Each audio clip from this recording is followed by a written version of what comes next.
कुछ बच्चों के साथ ऐसा होता है कि जब बच्चा होता है उसी के ही 1 हफ्ते बाद या 10-15 दिन बाद, 20 दिन बाद दाने देखने को मिलने लगते हैं। ये दाने रेड कलर के भी हो सकते हैं और पानी वाले दाने भी हो सकते हैं, महीन-महीन से ये दाने होते हैं।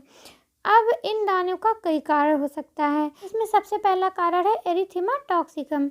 ये भी बच्चों में स्किन रिलेटेड एक आम समस्या है, जिसमें बच्चे को शरीर के ऊपर रैशेज हो जाते हैं और ये रैशेज जो होते हैं ये बच्चे के मुंह पर, छाती पर हो सकते हैं और ये बच्चे के पैदा होते ही थोड़े दिन के बाद होना शुरू हो जाते हैं। अगला जो कारण होता है वो है मीलिया।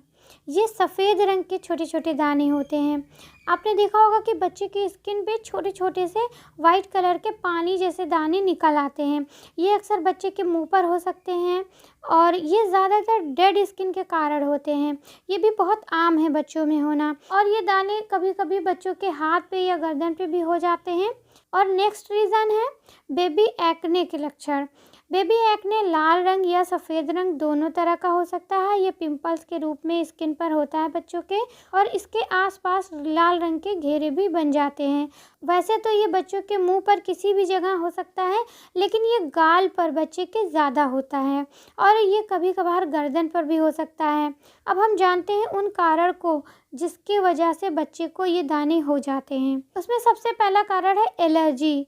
अगर बच्चे को जो भी आप प्रोडक्ट यूज़ कर रही हैं वो बच्चे को सूट नहीं हो रहा है, जैसे कि बच्चे को नहाने का जो सोप आप यूज़ कर रही हैं वो, या जो भी तेल आपने चूज़ किया है बच्चे को मालिश के लिए वो नहीं सूट कर रहा है बच्चे को, या कई बार जो आप बेबी पाउडर लेती हैं वो बच्चे को सूट नहीं कर रहा है, तो इस वजह से कई बार एलर्जी हो जाती है और बच्चे को ये दाने निकल आते हैं। और कई बार माँ के खान पान का असर भी बच्चे के एक्ने पे पड़ता है, क्योंकि जो बेबी है वो पूरी तरह से माँ के दूध पर ही निर्भर होता है। तो इसलिए कई बार कभी कभी भी अगर माँ का खान पान बिल्कुल भी सही नहीं है तो उस वजह से भी बच्चे को दाने निकल आते हैं।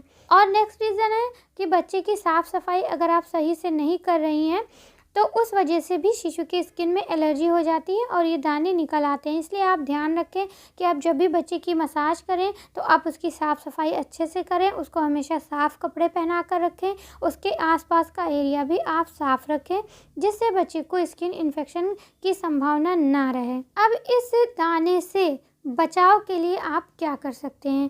तो सबसे पहली चीज़ है कि अगर ये दाने बहुत ही ज़्यादा हो गए हैं, बच्चा बहुत ही ज़्यादा परेशान है, तो आपको डॉक्टर से सलाह ले लेनी चाहिए। और उसके अलावा आप आजकल के मौसम में बहुत ही तेज़ हवा से भी बच्चे को बचाएं और बहुत ज़्यादा देर तक भी धूप में बच्चे को ना रखें, ये भी नुकसान करता है। धूप दिखाना भी ज़रूरी है, लेकिन हद से ज़्यादा देर धूप में रहना भी नुकसान करता है बच्चे को।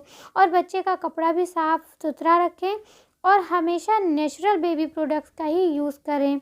और अपने बच्चे को ज़्यादा आप चूमे नहीं, जैसे कि बहुत सारे लोगों की आदत होती है कि बहुत ही ज़्यादा बच्चे को अपने माउथ से टच करते हैं, तो बार बार आप ऐसा ना करें, क्योंकि ऐसा करने से भी कई बार इन्फेक्शन लग जाता है और बच्चे को दाने हो जाते हैं।